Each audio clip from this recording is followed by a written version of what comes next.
এটিডিএ নোটিশের পর তৃণমূলের দলীয় কার্যালয় ভাঙল তৃণমূলের কর্মীরাই। আসানসোল দুর্গাপুর উন্নয়ন পর্ষদের জমির ওপর শহরের প্রাণকেন্দ্র সিটি 22 নম্বর ওয়ার্ডে ছিল 2 নং ব্লক তৃণমূল কার্যালয়। আসানসোল দুর্গাপুর উন্নয়ন পর্ষদ নোটিশ দিতে সেই কার্যালয় খুলে ফেলল তৃণমূলের স্থানীয় নেতৃত্ব। সম্প্রতি রাজ্যের মুখ্যমন্ত্রী মমতা বন্দ্যোপাধ্যায় কড়া নির্দেশ দিয়েছেন সরকারি জমি দখলদারীদের সরে যাওয়ার, অন্যথায় কড়া ব্যবস্থা নেওয়া হবে। মুখ্যমন্ত্রীর হুঁশিয়ারির পরেই আসানসোল দুর্গাপুর উন্নয়ন পর্ষদের জমির ওপর অবৈধভাবে গজিয়ে ওঠা বহু নির্মাণকারীদের 3 দিনের মধ্যে সরে যাওয়ার নোটিশও দেয়। তারপরে সেই কার্যালয় সরিয়ে নিতে দেখা যায় তৃণমূল কর্মীদের। 2 নম্বর ব্লক তৃণমূলের সভাপতি উজ্জ্বল মুখোপাধ্যায় বলেন, সরকারি জমির ওপরই এই কার্যালয়টি ছিল। 2 দিন আগে একটি নোটিশ দিয়েছিল আসানসোল দুর্গাপুর উন্নয়ন পর্ষদ। সেই নোটিশে বলা হয়েছিল 3 দিনের মধ্যে জায়গা খালি করার কথা। সেই নির্দেশ মেনেই আমরা দলীয় কার্যালয় ভেঙে দিচ্ছি নিজেরাই, পরে সরকারি জায়গায় না করে অন্য কোনো জায়গায় দলীয় কার্যালয় করব। না, এটা একটু সম্পূর্ণ ভুল হলো।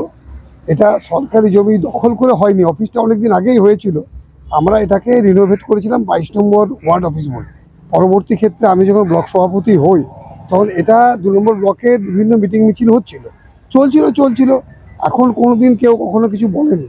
এখন আমাদের যখন এডিডি এর পক্ষ থেকে এখানে বিজ্ঞপ্তি একটা নোটিশ দেওয়া হলো যে এটা আনঅথরাইজ কনস্ট্রাকশন এবং এটাকে 3 দিনের মধ্যে ভেঙে দেওয়া উচিত, বা যদি না ভাঙেন তাহলে আমরা ভাঙবো।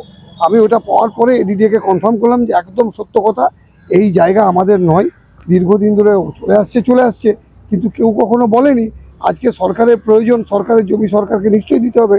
এবং যে জায়গাতে আমাদের মাননীয় মুখ্যমন্ত্রী, বাংলার মুখ্যমন্ত্রী, তিনি বলেছেন মাত্র কয়েকদিন আগে, আপনারা জানেন যে দখল মুক্ত করতে হবে জমি, সেই জায়গায় আমরা আপনি আচরি ধর্ম অপরে শেখাও যদি না করি, তৃণমূল কংগ্রেস দখল করে আছে, এই আঙুলটা আমাদের দিকে করলে তো ঠিক না।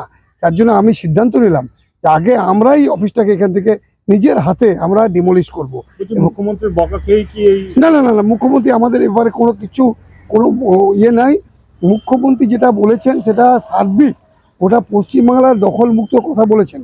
আমরা সেটা আমাদের এখানে এডিডি নিশ্চয়ই একটা নোটিশ দিয়েছেন, আমরা বুঝেছি। এই কথাটি অত্যন্ত গুরুত্বপূর্ণ কথা।